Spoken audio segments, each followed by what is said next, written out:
اور یہ اسی مصرع کے بعد میں جناب مولانا صاحب کو ممبر پر تشریف کے لیے آواز دوں گا. اس سے پہلے یہ ایک مطلع کچھ شعر کہ امن و امان میں آپ کے مولا ہے ماتمی, امن و امان میں آپ کے مولا ہے ماتمی, پیڑو جوار کے ساتھ میں بچہ ہے ماتمی, امن و امان میں آپ کے مولا ہے ماتمی, پیڑو جوار کے ساتھ میں بچہ ہے ماتمی. اور باطل کے پاؤں چلتے ہیں منظر یہ دیکھ کر, باطل کے پاؤں چلتے ہیں منظر یہ دیکھ کر, جب جب قدم کو آپ پہ رکھتا ہے ماتمی. باطل کے پاؤں چلتے ہیں منظر یہ دیکھ کر, جب قدم کو آپ پہ رکھتا ہے ماتمی. اور کر کے کما گزر پہ اور زنجیر پشت پر, کر کے کما گزر پہ اور زنجیر پشت پر, اب تک لہو بدی پہ بہاتا ہے ماتمی, اب تک لہو بدی پہ بہاتا ہے ماتمی. اور جا دینے کو کہے گا تو دے گا حسین پر, جا دینے کو کہے گا تو دے گا حسین پر. کیا اپنی بات سے بھی پلٹتا ہے ماتمی, کیا اپنی بات سے بھی پلٹتا ہے ماتمی. اور سب سے زیادہ دکھتا ہے محشر میں تو امیر, سب سے زیادہ دکھتا ہے محشر میں تو امیر. سینے پہ تیرے کون سا سکہ ہے ماتمی, سینے پہ تیرے کون سا سکہ ہے ماتمی. اور بے خوف کر رہے ہیں جو ماتم حسین کا, بے خوف کر رہے ہیں جو ماتم حسین کا, تم پہ دعائے فاطمہ زہرا ہے ماتمی. بے خوف کر رہے ہیں جو ماتم حسین کا, تم پہ دعائے فاطمہ زہرا ہے ماتمی. اور کرتے رہو بلند صدا حق کی واحد, کرتے رہو بلند صدا حق کی واحد. دشمن کے سامنے نہیں جھکتا ہے ماتمی, دشمن کے سامنے نہیں جھکتا ہے ماتمی. اسی مصرع کے حوالے جناب کچھ اپنے السلام علیہ جناب مولانا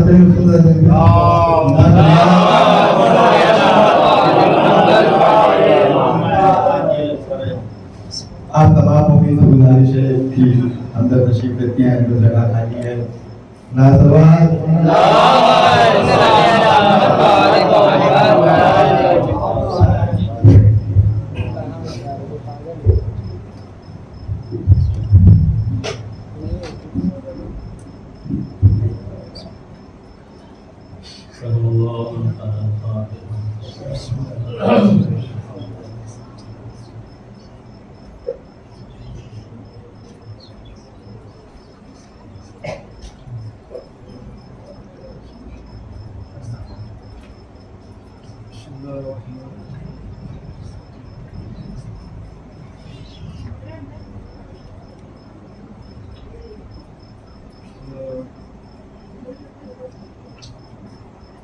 لا حول ولا قوة إلا بالله العلي العظيم. أعوذ بالله من الشيطان اللعين الرجيم. بسم الله الرحمن الرحيم. الحمد لله رب العالمين, والعاقبة للمتقين, والجنة للموحدين, والنار للعاصين. الصلاة والسلام على أشرف الأنبياء والمرسلين, سيدنا ونبينا وشفيع ذنوبنا وحبيب قلوبنا وطبيب نفوسنا, مولانا مولى الثقلين, جد الحسن والحسين أبي القاسم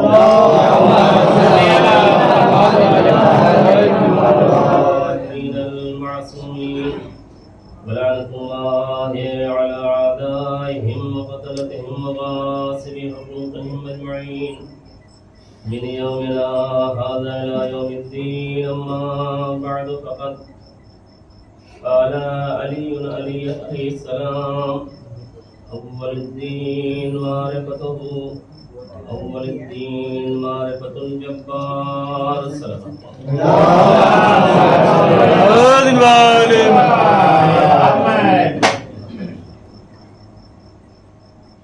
مولائے فصاحت, مولائے کائنات علی بن ابی طالب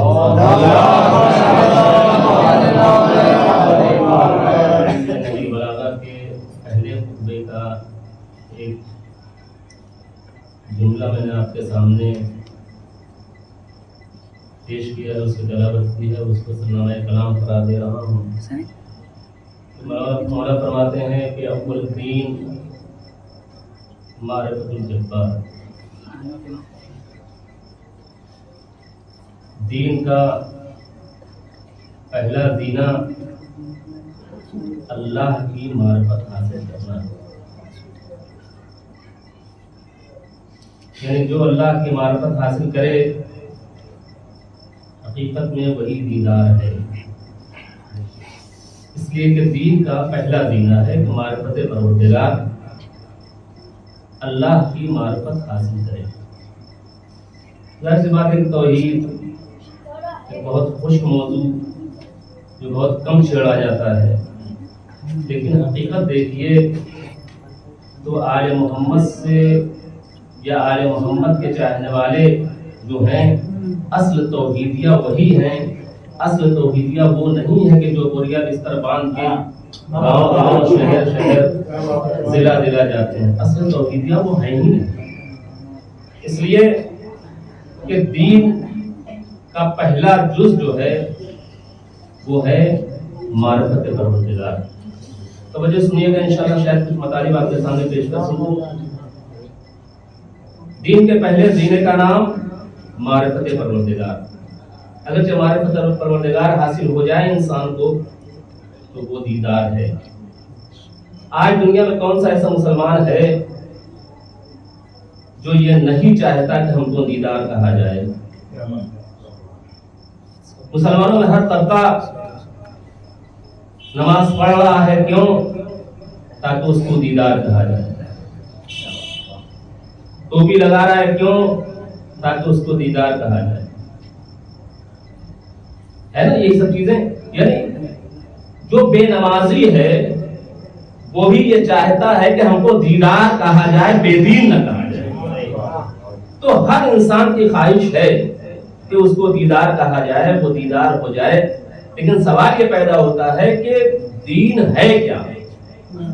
میں نے جو کہا نا کہ دین کی پہلی چیز جو دین کی ہے وہ معرفت پروردگار ہے۔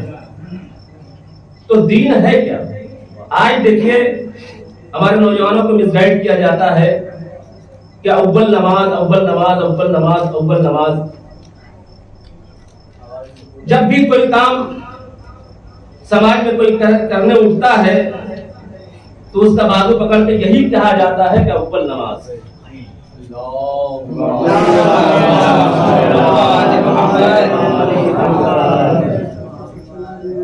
بازو پکڑ کے یہی کہا جاتا ہے کہ اول نماز، جبکہ اول نماز ہے ہی نہیں۔ توجہ چاہتا ہوں، یہ فروع دین کا اول ہے، اصول دین کا اول نہیں ہے۔ یہ فروع دین کا اول ہے، اصول دین کا اول نہیں ہے۔ اصول دین کا اول کیا ہے؟ معرفت پروردگار، یہ اصول دین کا اول ہے۔ تو لوگ فروع دین کے اول کو ترجیح تو دیتے ہیں کہ فروع دین کا اول جو نماز ہے وہی نماز، ہر جگہ وہی اعلان کے اول نماز، اول نماز، اول نماز۔ میں آج آپ کو یہ سمجھانا چاہتا ہوں کہ یہ نماز ہے اول، مگر فروع دین کا اول ہے، اصول دین کا اول نہیں ہے۔ اصول دین کا اول ہے معرفت پروردگار، اصول دین کا اول ہے پروردگار عالم کی معرفت حاصل کرنا۔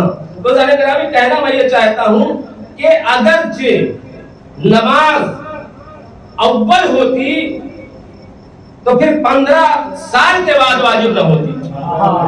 دلیل دے رہا ہوں، اگرچہ اول نماز ہوتی تو 15 سال کے بعد واجب نہ ہوتی، بلکہ پہلے ہی واجب ہو جاتی۔ لیکن ذرا گرامی دین کی معرفت جس دن سے پیدا ہوا ہے 15 سال آتے آتے اس کو دین کی معرفت ہو جانا چاہیے، یعنی اللہ کی توحید کے بارے میں معلوم ہو جانا چاہیے، نبی کی نبوت کے بارے میں معلوم ہو جانا چاہیے، عدالت الہی کے بارے میں معلوم ہو جانا چاہیے، امامت کے بارے میں معلوم ہونا چاہیے، اور قیامت کے بارے میں۔ یہ 5 اصول ہیں اصول دین۔ جب اصول دین جب معلوم ہو جائے تو یہ آپ کو 15 سال تک جو ہے پیدائش کے بعد سے لے کے 15 سال تک آپ کو معرفت پروردگار حاصل کرنا ہے۔ گویا قدرت یہ چاہتی ہے کہ اگرچہ ہمارے سامنے سجدہ کرو تو ویسے ہی سجدہ نہ کرو، ہم کو پہچان کے کرو، ہم کو پہچان کے کرو، ہماری معرفت حاصل کر کے کرو۔ اسی لیے جانے گرامی 15 سال تک اللہ نے کہا کہ اصول یہ ہے کہ تم ہماری معرفت حاصل کر کے اس لائق بن جاؤ کہ 15 سال میں مصلی پر آنے کے قابل ہو جاؤ۔ ایک صلوات پڑھ دے محمد، اس لائق بن جاؤ۔ اور جانے گرامی یہی وجہ ہے کہ جن لوگوں نے فقط سجدوں کو دین سمجھا، جن لوگوں نے فقط رکوع کو دین سمجھا، جن لوگوں نے نماز کو دین سمجھا، وہی لا الہ الا اللہ کہہ کے لوگوں کی گردنیں کاٹ رہے ہیں، وہی لا الہ الا اللہ کہہ کے لوگوں کی گردنیں کاٹ رہے ہیں۔ کیوں؟ اس لیے کہ معرفت پروردگار حاصل کرنے کے پہلے انہوں نے سجدہ شروع کر دیا، اور قدرت یہ چاہتی ہے کہ ہمارے سامنے جھکو تو یہ سمجھ کے جھکو کہ ہم اس قابل ہیں کہ ہمارے سامنے صلوات پڑھ دے محمد۔ سب سے پہلی چیز کیا ہے؟ معرفت پروردگار۔ اول توحید، دوسرے عدل، تیسرے نبوت، چوتھے امامت اور پانچویں قیامت۔ باقاعدہ ان 5 اصولوں کا علم مکمل ہو جائے تب آپ کے اوپر قدرت کہتی ہے کہ آپ مصلی پہ آ جاؤ، قدرت کہتی ہے کہ آپ مصلی پہ آ جاؤ۔ اب سوال یہ پیدا ہوتا ہے کہ معرفت پروردگار حاصل کیسے کرے؟ خدا کہاں ملے گا؟ خدا کیسا ہے؟ کس جگہ ملے گا؟ سوال پیدا ہوتا ہے کہاں ملے گا خدا؟ اذان گرامی ہم گاؤں کی مسجد میں گئے اس لیے کہ جب تک ملے گا نہیں معرفت پروردگار ہو ہی نہیں سکتی۔ گاؤں کی مسجد میں ہم گئے، چاروں طرف دیکھا، وہاں کا امام ملا مگر خدا نہ ملا۔ اب جو جائے توحید کے بارے میں گفتگو کر رہا ہوں کہ اول الدین معرفت الجبار۔ گاؤں کی مسجد میں گئے، چاروں طرف دیکھا، کہیں خدا نہ ملا۔ شہر کی مسجد میں آئے، ہم نے کہا کہ یہاں شاید خدا مل جائے، اس لیے کہ اس کو پہچاننا ہے سب سے پہلی منزل۔ لیکن جب شہر کی مسجد میں گئے، چاروں طرف دیکھا، وہاں امام ملا مگر خدا نہ ملا۔ دلی کی جامع مسجد میں پہنچ گئے، چاروں طرف دیکھا، امام بخاری تو ملے، خدا نہ ملا۔ ہم مایوس ہو کے پریشان ہو کے نکل رہے تھے کہ ایک مرتبہ وہیں پر ایک شخص بیٹھا ہوا تھا، کہا مولانا آپ پریشان کیوں ہیں؟ میں نے کہا کہ خدا کو تلاش کرتے ہوئے آیا تھا یہاں تک، گاؤں کی مسجد میں نہیں ملا، جامع مسجد میں نہیں ملا، شہر میں نہیں ملا۔ ہم نے کہا کہ یہ دلی کی جامع مسجد بہت بڑی مسجد ہے، شاید یہاں خدا مل جائے، مگر یہاں بھی خدا نہیں ملا۔ جب تک خدا ملے گا نہیں معرفت حاصل نہیں ہو سکتی۔ اب وہیں پر ایک شخص بیٹھا ہوا تھا، کہا کہ آپ پریشان نہ ہو، خدا کو چاہے جنت مل جائے، لہذا سب سے پہلے آپ پاسپورٹ بنوائیے۔ پاسپورٹ بنوایا، کہا کہ پھر کیا کریں؟ کہا کہ مکے شریف چلے جائیے۔ جب مکے پہنچے تو فوراً وہاں کے ایک شیخ سے کہا کہ بھائی یہ کعبے کا تالا کھولو۔ تالا کھلا، جب تالا کھلا اس میں بھی ہم نے چاروں طرف دیکھا، خدا نہیں ملا۔ اب مایوس ہو کے نکل رہے تھے کہ وہیں پر ایک عالم بیٹھا ہوا تھا، ان کا بھائی کیوں پریشان ہو؟ ہم نے کہا خدا کو تلاش کرتے کرتے ہم یہاں تک آ گئے، اس کے گھر تک آ گئے، اور میں نہیں کہہ رہا ہوں بلکہ قرآن مجید میں اللہ نے خود اس کو بیت اللہ کہا ہے، اللہ نے اس کو خود بیت اللہ کہا ہے، مگر یہاں پر بھی آ کے دیکھ رہا ہوں تو خدا نہیں ملا۔ یہاں پر بھی آ کے دیکھا تو کہیں خدا نظر نہ آیا۔ تو سارے گرامی جب کعبے میں بھی خدا نظر آیا، ہم نے کہا پھر یہ اللہ کا گھر کیوں ہے؟ بھئی یہ اللہ کا گھر ہے تو اس کو خدا کو یہاں ملنا چاہیے۔ تو انہوں نے آواز دیا کہ دیکھو خدا کے گھر ہے، خدا کی نسبت ہے اس گھر کی طرف، خدا کے گھر کی نسبت، خدا کی نسبت ہے اس گھر کی طرف، اس لیے بیت اللہ کہا گیا۔ ہم نے کہا 1400 سال سے ہم بھی تو یہی سمجھا رہے ہیں کہ حسین ادا خانے میں نہیں رہتے، نسبت حسین ہے۔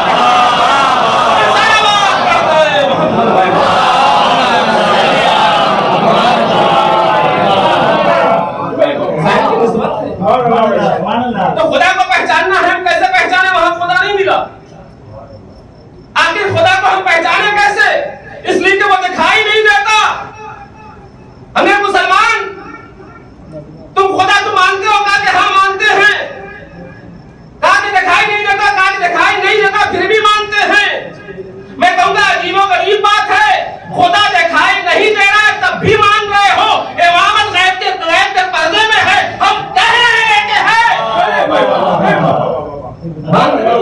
تو کہاں ملے گا خدا؟ ہر جگہ تلاش کرائے تو کہنے والے نے کہا کہ پوری دنیا تلاش کر لو خدا کہیں نہ ملے گا. ہم نے کہا پھر ملے گا کہاں؟ اس لیے کہ وہ دکھائی دیتا نہیں. تو انہوں نے پلٹ کے کہا پھر اگرچہ وہ دکھائی دیتا نہیں تو کم سے کم جو دکھائی دے رہے ہیں ان کو مان لو, خدا تک پہنچا دیں گے. جو دکھائی دے رہے ہیں تم کو ان کو مان لو, وہ خدا تک پہنچا دیں گے. عزیزان گرامی یہی وجہ ہے کہ مولا کائنات دنیا میں آئے. دیکھیے خدا تک وہی پہنچا سکتا ہے جو کبھی خدا سے جدا نہ ہو. خدا تک وہی پہنچا سکتا ہے جو کبھی خدا سے جدا نہ ہو. میں نے علی کو دیکھا, آئے تو کہاں, اللہ کے گھر کعبے میں گئے بھی مسجد سے. جس کے آنے کا راستہ بھی خدا کا راستہ, جس کے جانے کا راستہ بھی خدا کا راستہ.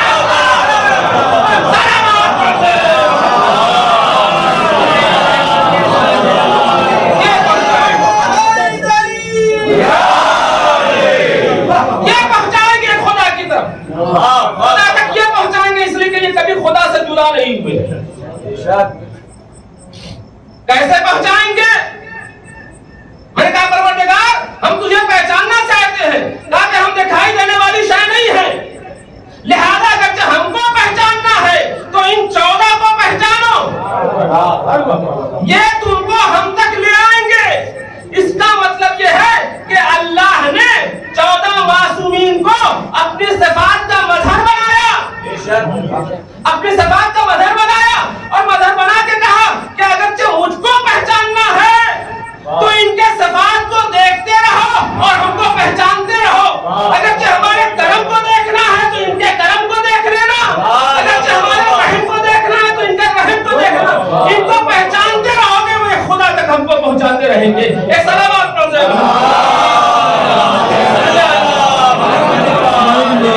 توحید کے بارے میں, توحید اصل شیعہ مذہب کے اعتبار سے توحید سب سے پہلا مرحلہ ہے. سب سے پہلا مرحلہ. دنیا کہتی ہے تو بس علی علی کرتے ہیں. ہم کیوں علی علی کرتے ہیں, کیوں اہل بیت کا نام لیتے ہیں, کیوں ان کا تذکرہ کرتے ہیں؟ مقصد یہی ہے کہ چونکہ یہ خدا سے جدا نہیں ہے.